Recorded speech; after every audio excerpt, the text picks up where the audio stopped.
नमस्कार दोस्तों, online classes study point में आप सभी का फिर से अभिनंदन। Most welcome. सीधा बिना टाइम वेस्ट के अपने बिंदु पर चलते हैं, पॉइंट पर चलते हैं। अपन चल रहे थे जो आवर्त सारणी है उसमें जो तत्व पाए जाते हैं उन तत्वों की आवर्तिता में तत्वों के अलग अलग गुणधर्म होते हैं और उन गुणों में जैसे ही वर्ग और आवर्त में अपन वर्ग में ऊपर से नीचे जाने पर और आवर्त में बाएं से दाएं जाने पर उनमें कुछ परिवर्तनशीलता पाई जाती है। वो किस प्रकार बढ़ते हैं, गुण वृद्धि करते हैं या उनमें कमी आती है। तो अपन ने एक तो परमाणु की त्रिज्या के बारे में पढ़ा था और उसके बाद में अपन ने पढ़ा था आयन की त्रिज्या। आज अपना गुण रहेगा आयनन एंथैल्पी। जो तत्वों के अंदर आयनन एंथैल्पी होती है वो किस प्रकार आवर्तिता प्रदर्शित करती है आवर्त सारणी के अंदर। जैसा कि आप सबको पता होगा, एंथैल्पी का मतलब होता है ऊर्जा। एंथैल्पी का मतलब क्या होता है? ऊर्जा। और आयनन एंथैल्पी मतलब आयन बनाने वाली ऊर्जा। अर्थात किसी भी उदासीन परमाणु, कोई भी अपन उदासीन विलगित गैसीय परमाणु लेते हैं, उसमें से अगर अपन एक इलेक्ट्रॉन पृथक करते हैं तो उसको पृथक करने के लिए अपन को क्या देनी पड़ेगी? ऊर्जा देनी पड़ेगी किसी भी परमाणु में से। लेकिन कंडीशन परमाणु कैसा होना चाहिए? उदासीन गैसीय विलगित परमाणु। उसमें से अपन जैसे ही इलेक्ट्रॉन को पृथक करेंगे, उसको पृथक करने के लिए जो ऊर्जा दी जाती है वो क्या कहलाएगी? आयनन एंथैल्पी। इसको आयनन विभव भी कहा जाता है। क्या कहा जाता है? आयनन विभव। आयनन विभव के नाम से भी जाना जाता है। और ये होती क्या है? किसी भी गैसीय विलगित परमाणु में से एक इलेक्ट्रॉन पृथक करने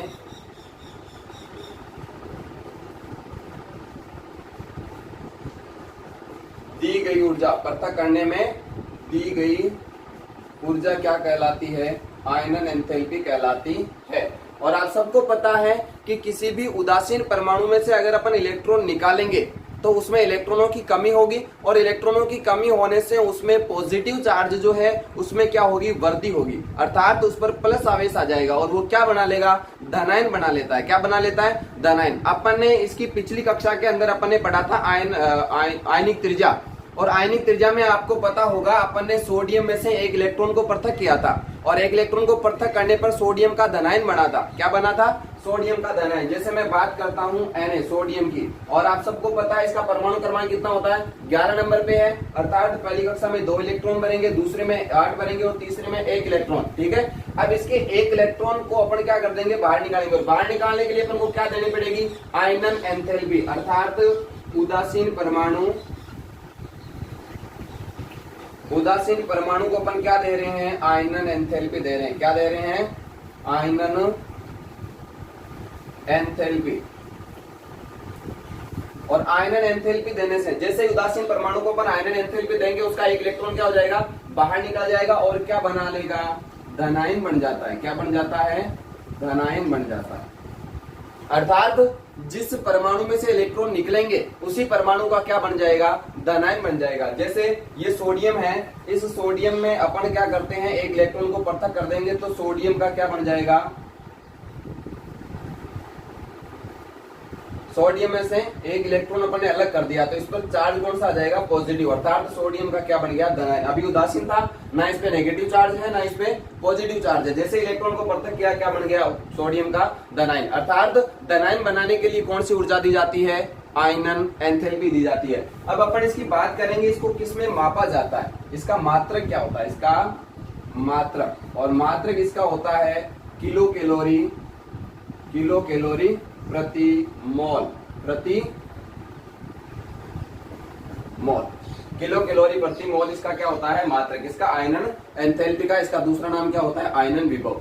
अब अपन बात करते हैं ये आवर्त में किस प्रकार परिवर्तित होगी और वर्ग में किस प्रकार परिवर्तित होगी। आवर्त में आपके सामने लिख देता हूं, lithium, beryllium, boron, carbon, nitrogen, oxygen और फ्लोरीन। ये अपने पास में दूसरा आवर्त है। कौन सा आवर्त है? दूसरा आवर्त। मैंने आपको पिछली कक्षा में बताया था पहले आवर्त में 2 ही तत्व होते हैं, हाइड्रोजन और हीलियम। उसके बाद में lithium, beryllium, boron, carbon, nitrogen, oxygen, fluorine, अब नियोन, फिर आगे तीसरा अपना आवर्त स्टार्ट हो जाता है। तो अपन दूसरे आवर्त में लेते हैं। यहाँ पर परमाणु क्रमांक कितने होते हैं? 3, 4, 5 6 7 8 और 9, ये इनके परमाणु क्रमांक, अर्थात इनमें प्रोटॉनों की संख्या भी इतनी रहेगी और इलेक्ट्रॉनों की संख्या भी इतनी रहेगी। ध्यान रखना, अगर इसमें प्रोटॉन 3 है तो इलेक्ट्रॉन भी 3 है, इसमें 4 इलेक्ट्रॉन है तो प्रोटॉन भी 4 है, 5 इलेक्ट्रॉन है तो प्रोटॉन भी कितने हैं, 4 है।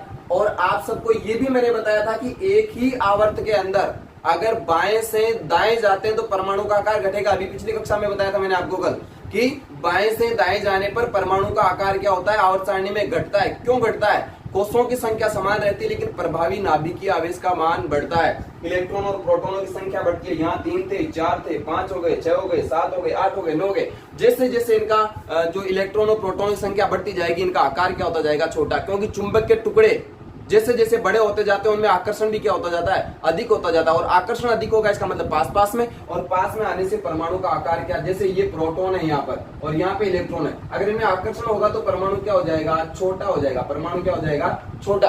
और है ना, आकार क्या हो रहा है परमाणु का, छोटा। अब आप सबको पता है अगर आकर्षण अधिक है तो उस इलेक्ट्रॉन को दूर करने के लिए अपन को ऊर्जा भी क्या देनी पड़ेगी, ज्यादा देनी पड़ेगी। अर्थात कुल मिलाकर के बात क्या है कि अगर दो बंदों ने आपस में अपने हाथों को बहुत ही मजबूती से बांध रखा है, अर्थात उनमें आकर्षण क्या है, बहुत अधिक है, अब उनको दूर करने के लिए आपको ऊर्जा क्या देनी पड़ेगी, अधिक देनी पड़ेगी। सीधी सी बात है। यहाँ हाइड्रोजन के पास में ऊर्जा, लिथियम के पास में, लिथियम में आकर्षण बल कम था, बेरिलियम में ज्यादा हो गया, बोरोन में और ज्यादा हो गया, कार्बन में और ज्यादा। इनमें जैसे जैसे बढ़ेंगे आकर्षण बढ़ता जाएगा। इसका मतलब इनको दूर करने के लिए, इलेक्ट्रॉन को पृथक करने के लिए अपन को ऊर्जा भी क्या करनी पड़ेगी, ज्यादा देनी पड़ेगी। ध्यान रखना, यही टॉपिक है, बस मेन पॉइंट यही है, बिंदु। जैसे ही अपन आवर्त में बाएं से दाएं बढ़ते हैं, तो आवर्त है ये जो क्षैतिज पंक्तियां, आवर्त में बाएं से दाएं बढ़ते हैं तो क्या होगा, प्रभावी नाभिकीय आवेश के मान के बढ़ने से परमाणु का आकार छोटा होता जाता है, और परमाणु के आकार छोटे होने से उसकी ये जो आयरन एंथैल्पी है वो क्या होती जाएगी, बढ़ती जाएगी। अर्थात यहाँ पर अपन थोड़ी सी ऊर्जा देंगे, थोड़ी सी आयरन एंथैल्पी देंगे, इलेक्ट्रॉन क्या हो जाएगा, बाहर हो जाएगा। क्योंकि 3 है, पहली कक्षा में 2, दूसरी में 1। यहाँ पर पहली कक्षा में 2, दूसरी में 2, यहाँ पर पहली में 2, दूसरी में 3, क्योंकि 5 है। यहाँ पर 6 है, पहली में 2, दूसरी में कितने, 4। अब देखो ये इलेक्ट्रॉनों की संख्या क्या होती जा रही है, बढ़ती जा रही है, आकर्षण बढ़ता जा रहा है। यहाँ पर थोड़ी सी ऊर्जा देंगे बाहर, मतलब किसी भी वो जो बंधन था दो बंदों के बीच में, उनमें थोड़ा सा धक्का देते क्या हो गया, मामला सट गया। अब थोड़ा सा आगे बढ़े, उनमें थोड़ी मजबूती आई। अब उन दोनों बंदों को दूर करने के लिए अपन को थोड़ा धक्का जोर से लगाना पड़ेगा। और आगे चले, यहाँ पर ये बंदे बहुत ही ज्यादा मजबूती से हैं, जैसे जैसे आगे जाएंगे आकर्षण क्या होता जाएगा, बढ़ता जाएगा। अब उनको दूर करने के लिए अपन को क्या करना पड़ेगा, बस मेन बात यही है। अब चलते हैं, तो क्या हो जाएगा, आवर्त में बढ़ेगी। आवर्त में क्या होगी, यहां लिख देता हूं मैं, आवर्त में तो क्या होगी, आयरन एंथैल्पी का मान बढ़ेगा, आवर्त में बढ़ेगा। और कब बढ़ेगा, जब आवर्त में बाएं से दाएं जाते हैं, बाएं से दाएं जाते हैं, मतलब ये राइट से लेफ्ट की साइड में अगर अपन जाते हैं तो उसकी आयरन एंथैल्पी जो है वो क्या होती जाएगी, बढ़ती जाएगी। स्क्रीनशॉट लीजिए, अब मैं आपको वर्ग में बता देता हूं, ठीक है, हो गया।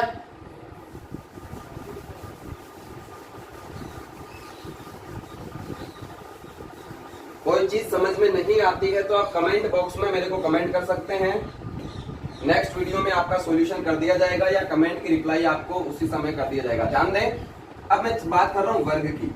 ये अपना वर्ग, क्षैतिज पंक्तियां तो क्या होती है, आवर्त, और ऊर्ध्वाधर पंक्तियां क्या होती है, वर्ग होती है। चलो पहला वर्ग क्या था, हेलिना ने की रब से फरियाद, हेलिना की रब से फरियाद, ये अपने पहला वर्ग आ गया। कौन सा वर्ग आ गया, पहला वर्ग। और पहले वर्ग में सबसे पहला तत्व है हाइड्रोजन। कितने प्रोटॉन होंगे इसके पास में, एक ही प्रोटॉन एक ही इलेक्ट्रॉन। इसके पास में कितने हो जाएंगे, हाइड्रोजन, हीलियम, लिथियम 3 नंबर पे, सोडियम 11 नंबर पे। अर्थात इसकी पहली कक्षा में 1, इसमें पहली कक्षा में 1 और दूसरी में 2, इसकी पहली कक्षा में 1, दूसरी में 2, सॉरी, पहली कक्षा में हमेशा मैक्सिमम कितने भरे जाते हैं, 1 इलेक्ट्रॉन भरा जाता है। दूसरी में 8, कितना बच गया, 1। इधर भी 2, 8, 8 और 1 है ना, 19 नंबर पे आता है, ठीक है। तो अब अपन देखो, जैसे जैसे वर्ग में ऊपर से नीचे जाएंगे, वर्ग में ऊपर से नीचे जाते हैं तो आप सबको पता है परमाणु का आकार क्या होता जाता है, बढ़ता जाता है। क्योंकि यहाँ देखो एक ही कोष है, यहाँ कितने कोष हो गए 2, यहाँ कोष कितने हो गए 3, 1 2 3, यहाँ कोष कितने हो गए 4। और आप सबको पता है ये जैसे मान लो अपना केंद्र हो गया नाभिक, ये एक कक्षा, ठीक है, और ये इसमें 2 कक्षा, और ये इसमें मैं बना देता हूँ 3 कक्षाएं, यहाँ मैं बना देता हूँ 1 2 3 और ये 4 कक्षाएं। जैसे जैसे कक्षाएं बढ़ती जाएगी, कोषों की संख्या बढ़ती जाएगी, परमाणु का आकार भी क्या होता जाएगा, बड़ा होता जाएगा। देखो बढ़ रहा है ना आकार, जैसे जैसे कोषों की संख्या बढ़ती है परमाणु का आकार बढ़ रहा है। और परमाणु का आकार बढ़ रहा है, इसका मतलब अंतिम कोष का इलेक्ट्रॉन जो है ना वो दूर हो रहा है। अभी यहाँ अंतिम कोष का इलेक्ट्रॉन नाभिक के पास में था, आकर्षण ज्यादा था। जो चुंबक के टुकड़े पास में होते हैं उनमें आकर्षण ज्यादा होता है, चुंबक के टुकड़े अगर दूर दूर है तो उनमें आकर्षण क्या होगा, कम होगा। यहाँ पर देखो इलेक्ट्रॉन और प्रोटॉन के बीच में थोड़ी सी दूरी बढ़ गई है ना, इसकी तुलना में आकर्षण कम होगा, इसकी तुलना में इसमें आकर्षण कम होगा, इसकी तुलना में आकर्षण। यहाँ देखो नाभिक और इलेक्ट्रॉन के बीच में, प्रोटॉन और इलेक्ट्रॉनों के बीच में कितनी दूरी है, यहाँ पर आकर्षण कम है, इसकी तुलना में यहाँ पर आकर्षण क्या है, कम है। अर्थात इसके इलेक्ट्रॉन को दूर करने के लिए आपको बहुत अधिक ऊर्जा देनी पड़ेगी, क्योंकि आकर्षण अधिक है, मजबूती के साथ में बंधे हुए इलेक्ट्रॉन प्रोटोनों से, नाभिक से। अर्थात यहाँ पर इलेक्ट्रॉन को पृथक करने के लिए आयनन एंथैल्पी क्या करनी पड़ेगी, बहुत ज्यादा देनी पड़ेगी। लेकिन यहाँ चले इसकी तुलना में कम देनी पड़ेगी, यहाँ चले इसकी तुलना में और कम देनी पड़ेगी। वही बात, इसमें इलेक्ट्रॉन दूर करने के लिए बहुत जोर से अपन को क्या करनी पड़ेगी, ऊर्जा देनी पड़ेगी, है ना। यहाँ चले थोड़ा सा धक्का, यहाँ चले चांटे से भी काम हो जाएगा, और यहाँ पर तो बस हल्की सी अंगुली करने की जरूरत है, इलेक्ट्रॉन क्या हो जाएगा, बाहर। अंगुली करने से इलेक्ट्रॉन बाहर नहीं होता, आयरन एंथैल्पी देनी पड़ती है, ठीक है। हाँ, तो अपन जैसे ही वर्ग में ऊपर से नीचे जाते हैं तो कोषों की संख्या बढ़ती है, कोषों की संख्या बढ़ने से परमाणु का आकार बढ़ेगा, और अंतिम कोष का इलेक्ट्रॉन नाभिक से क्या होता जाएगा, दूर होता जाएगा। और जो दूर दूर है उनको थोड़ी सी ऊर्जा देकर के क्या किया जा सकता है, बाहर किया जा सकता है। तो यहाँ पर जैसे जैसे वर्ग में ऊपर से नीचे जाएंगे तो आयरन एंथैल्पी का मान बढ़ेगा या घटेगा, घटेगा। यहाँ पर अधिक दी थी, यहाँ पे कम देने से काम हो गया, यहाँ पे और कम देने से काम हो गया, यहाँ पर तो थोड़ा सा बस थोड़ी सी ऊर्जा देते इलेक्ट्रॉन क्या हो गया, बाहर। तो वर्ग में आयरन एंथैल्पी क्या होगी, घटेगी, क्या होगी, घटेगी। वर्ग में आयरन एंथैल्पी का मान क्या होगा, घटेगा। कब, जब ऊपर से नीचे चलते हैं, ऊपर से नीचे चलते हैं। और ऊपर से नीचे किसमें जाएंगे, वर्ग में, बाएं से दाएं किसमें जाएंगे, आवर्त में, क्षैतिज पंक्तियों में। अब एक चीज बताओ मेरे को कि वर्ग और आवर्त में जो परिवर्तन हो रहा है, आयरन एंथैल्पी का मान बढ़ रहा है या घट रहा है, इसका कारण क्या है। कारण मैं बता दूं आपको, आवर्त में क्या कारण था, आवर्त में वही बात, परमाणु का आकार क्या होता जाता है, छोटा। देखो ये कंडीशन जो है ना, ये दोनों आपको प्रत्येक गुणों में बतानी पड़ेगी, ये कंडीशन याद रखो आप। एक तो आवर्त में जो है कोषों की संख्या समान रहती है, प्रभावी नाभिक के आवेश का मान बढ़ेगा, अर्थात परमाणु का आकार छोटा होगा। आकर्षण बढ़ने से परमाणु का आकार क्या होगा, छोटा होगा। दूसरी बात, वर्ग में ऊपर से नीचे जाने पर कोषों की संख्या बढ़ रही है। देखो कोषों की संख्या बढ़ रही है ऊपर से नीचे जाने पर, बढ़ रही है नहीं बढ़ रही। लेकिन आवर्त में कोषों की संख्या समान रहती है। दूसरे आवर्त में कितने कोष रहते हैं, 2 ही कोष रहते हैं। पहले आवर्त में 1 कोष था, दूसरे में 2, तीसरे में 3, चौथे में 4। अर्थात इनका कारण क्या है, आवर्त सारणी में वर्ग में ऊपर से नीचे जाने पर आयरन एंथैल्पी का मान घटने का, परमाणु का आकार बढ़ता जाता है, अंतिम कोष का इलेक्ट्रॉन क्या होता जाता है, दूर होता जाता है। देखो मैं लिख देता हूं कारण इसका। कारण क्या है, आकार बढ़ने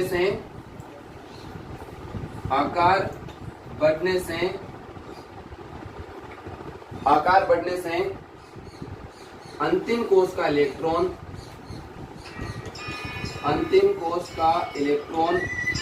नाभिक से दूर होता जाता है, नाभिक से दूर होता जाता है। अब आप इसका स्क्रीनशॉट लीजिए, फिर मैं नेक्स्ट जो गुणधर्म है उस पर चलता हूं।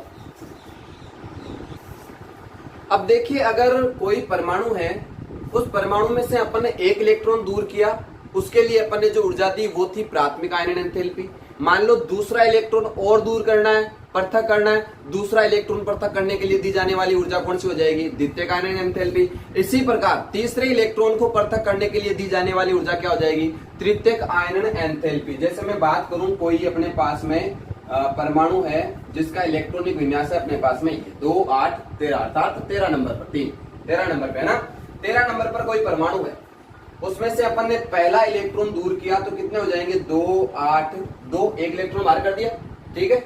ये कब हुआ, जब प्राथमिक आयनन एंथैल्पी काम है, प्राथमिक आयनन एंथैल्पी, ठीक है।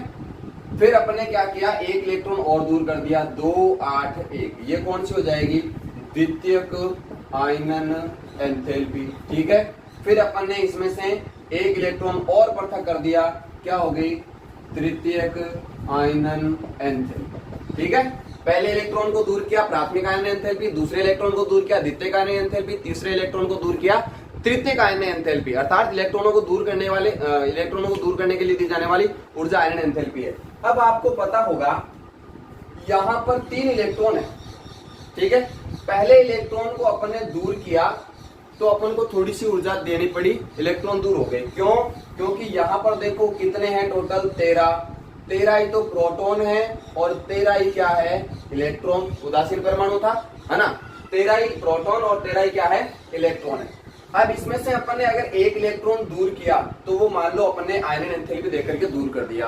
अब यहाँ पर देखने वाली बात है, यहाँ पर प्रोटॉन तो कितने रहेंगे, 13 ही रहेंगे, लेकिन इलेक्ट्रॉन एक कम हो गया ना, 13 प्रोटॉन और इलेक्ट्रॉन कितने, 12 इलेक्ट्रॉन है। अब आप सबको पता होगा अगर एक चुंबक का टुकड़ा बड़ा हो और एक का अगर छोटा हो जाए तो बड़ा वाला चुंबक का टुकड़ा छोटे वाले चुंबक के टुकड़े को आसानी से खींच लेता है अपने पास में, उसमें आकर्षण क्या हो जाता है, ज्यादा हो जाता है, अर्थात इलेक्ट्रॉनों की संख्या होने से इसमें आकर्षण क्या हो जाएगा, ज्यादा हो जाएगा, और आकर्षण ज्यादा हो जाएगा अर्थात इलेक्ट्रॉन बाहर निकलने से परमाणु का आकार भी क्या हो जाएगा, छोटा हो जाएगा। परमाणु का आकार छोटा होने का मतलब है इलेक्ट्रॉन नाभिक के पास में आ गया, और नाभिक के पास में आ गया इसका मतलब आकर्षण क्या है, अधिक है, मजबूती से बंधा हुआ है, पास में जो इलेक्ट्रॉन प्रोटॉन रहते हैं उनमें आकर्षण क्या होगा, ज्यादा होगा।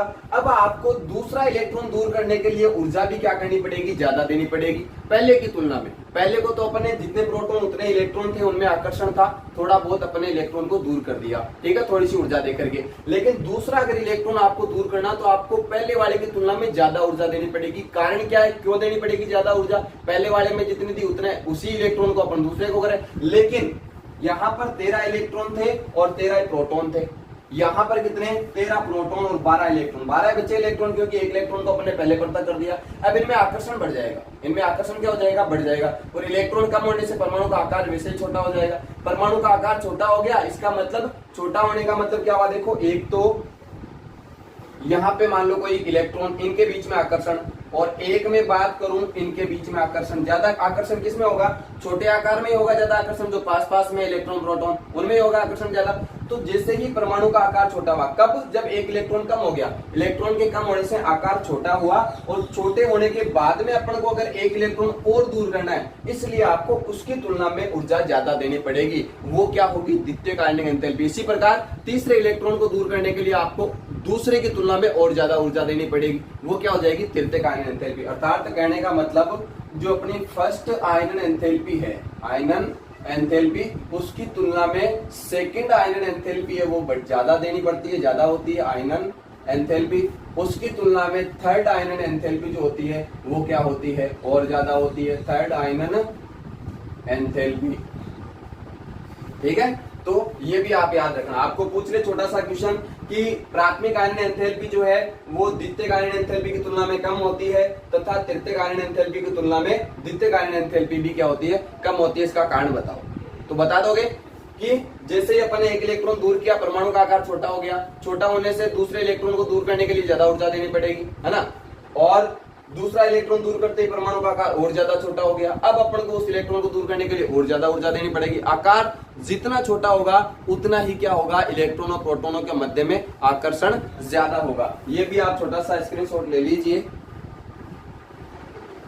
हाँ, अब अपने नेक्स्ट लक्षण रहेगा, नेक्स्ट गुण रहेगा इलेक्ट्रॉन लब्धि एंथैल्पी, या जिसको इलेक्ट्रॉन बंधुता भी कहते हैं, इलेक्ट्रॉन बंधुता या इलेक्ट्रॉन लब्धि एंथैल्पी। आप सबको पता होगा, अभी अपन ने आयरन एंथैल्पी पढ़ी थी, उसमें अपन क्या कर रहे थे, इलेक्ट्रॉन को पृथक कर रहे थे और पृथक करने के लिए अपन को ऊर्जा देनी पड़ रही थी। अब अगर अपन किसी परमाणु में इलेक्ट्रॉन जोड़ें तो जोड़ने पर अपन को ऊर्जा देनी नहीं पड़ेगी, उल्टा ऊर्जा क्या होगी, उत्सर्जित होगी। देखो अभी मैंने आपको बताया था, किसी भी परमाणु में से अगर अपन को क्या करना है, इलेक्ट्रॉन अगर दूर करना है, पृथक करना है, ठीक है, इलेक्ट्रॉन को अपन को अलग करना है, तो वहां पे कौन सी ऊर्जा दे रहे थे अपन, आयनन एंथैल्पी दे रहे थे, ठीक है। जबकि अगर अपन इसमें इलेक्ट्रॉन जोड़े, इलेक्ट्रॉन क्या करें, जोड़े, यहां पे ध्यान देना, किसी उदासीन परमाणु में इलेक्ट्रॉन जोड़ने पर, और इलेक्ट्रॉन जोड़ेंगे तो वो क्या बनाएगा, ऋणायन, क्या बनाएगा, ऋणायन बनता है तथा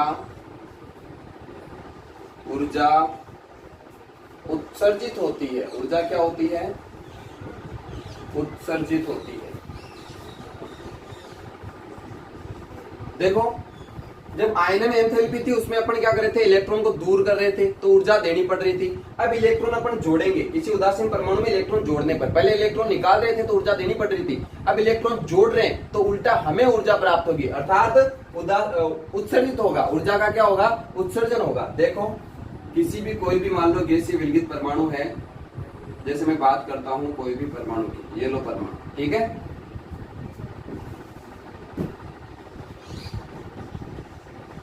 उदासीन परमाणु है, इस परमाणु में अपन क्या जोड़ते हैं, इलेक्ट्रॉन जोड़ते हैं। क्या जोड़ते हैं, इलेक्ट्रॉन। इलेक्ट्रॉन जोड़ने पर ऊर्जा उत्सर्जित होगी, क्या होगी, ऊर्जा उत्सर्जित होगी, और जो ऊर्जा उत्सर्जित होगी उस ऊर्जा का नाम क्या होगा, इलेक्ट्रॉन लब्धि एंथैल्पी, इलेक्ट्रॉन लब्धि एंथैल्पी। ध्यान रखना, इसको इलेक्ट्रॉन बंधुता भी कहते हैं, अर्थात इलेक्ट्रॉन को बांधने वाली, इलेक्ट्रॉन को बांधने वाली, बांधने का मतलब जोड़ने वाली। किसी भी विलगित गैसीय परमाणु में से उदासीन परमाणु में अगर अपने इलेक्ट्रॉन जोड़ते हैं तो इलेक्ट्रॉन जोड़ने पर ऊर्जा का क्या होता है, उत्सर्जन। जो ऊर्जा बाहर निकलती है उसको क्या कह देते हैं, आयरन एंथैल्पी कह देते हैं। अब चलते हैं अपन आवर्त और वर्ग में, वर्ग और आवर्त में। चलो पहले आवर्त की बात कर लेते हैं। आवर्त में आयरन एंथैल्पी का मान बढ़ता है, क्या होता है, बढ़ता है। कब, जब बाएं से दाएं जाते हैं, बाएं से दाएं जाने पर, ठीक है। कारण अभी बता दूंगा क्यों, और बता दूं आपको वर्ग में, वर्ग में अनियमितता, अनियमितता। देखो कुछ बुक्स में अनियमितता भी पाई जाती है, कुछ बुक्स के अंदर घटना भी पाया जाता है।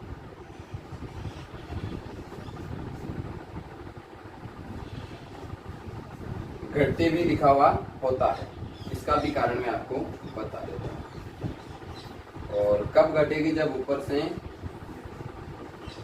नीचे जाएंगे, ऊपर से नीचे। देखो कारण क्या है, कारण वही मैंने आपको बता दिए थे दो, एक तो कोषों की संख्या और एक वो प्रभावी नाभिकीय आवेश।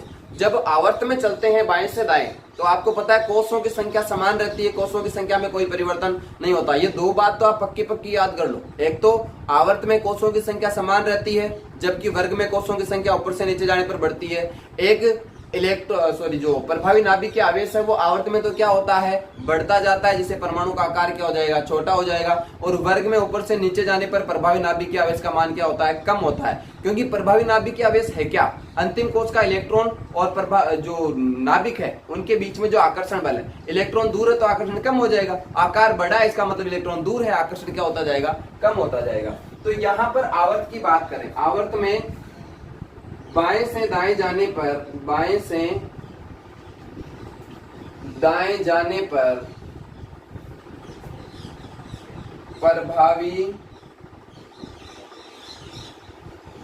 नाभिकीय आवेश बढ़ता है तथा परमाणु का आकार क्या होता है, घटता है, परमाणु का आकार घटता है, परमाणु का आकार घटेगा और प्रभावी नाभिकीय आवेश का मान बढ़ेगा, जिससे आवर्त सारणी में आवर्त में बाएं से दाएं जाने पर आयनन जो इलेक्ट्रॉन लगती है एंथैल्पी, इसका मान भी क्या होगा, बढ़ेगा। ठीक है, इलेक्ट्रॉन जोड़ने पर अगर अपन एक पहले आवर्त के अंदर, पहले तत्व के अंदर अगर इलेक्ट्रॉन जोड़ेंगे तो कम ऊर्जा उत्सर्जित होगी, दूसरे तत्व में अगर इलेक्ट्रॉन जोड़ेंगे तो ज्यादा ऊर्जा उत्सर्जित होगी। आगे जैसे जैसे बढ़ेंगे वैसे वैसे ऊर्जा का उत्सर्जन क्या होता जाएगा, ज्यादा होता जाएगा। अब अपन बात करते हैं वर्ग में। वर्ग में क्या होता है, ऊपर से नीचे जाने पर, ऊपर से नीचे जाने पर, किसमें, वर्ग में, वर्ग में ऊपर से नीचे जाने पर आकार तो क्या होगा, पहले प्रभावी नाभिकीय आवेश, प्रभावी नाभिकीय आवेश, प्रभावी नाभिकीय आवेश का मान तो क्या होगा, घटेगा, तथा परमाणु का आकार, परमाणु आकार क्या होगा, बढ़ेगा। क्यों बढ़ेगा परमाणु आकार, परमाणु का आकार वर्ग में ऊपर से नीचे जाने पर बढ़ता है, क्यों, क्योंकि कोषों की संख्या बढ़ रही है। सीधी सी बात है, कोषों की संख्या अगर बढ़ रही है तो कोषों की संख्या बढ़ने की वजह से परमाणु का आकार भी क्या होता जाता है, बढ़ता जाता है। आप स्क्रीनशॉट लीजिए, शायद समझ में आ रहा होगा, नहीं आ रहा है तो कमेंट बॉक्स में आप मेरे को रिप्लाई कर सकते हैं, मैं आपको और सही ढंग से समझाने का प्रयास करूंगा। आज के लिए इतना ही, धन्यवाद। फिर मिलते हैं कल नई क्लास के साथ में। नमस्ते, जय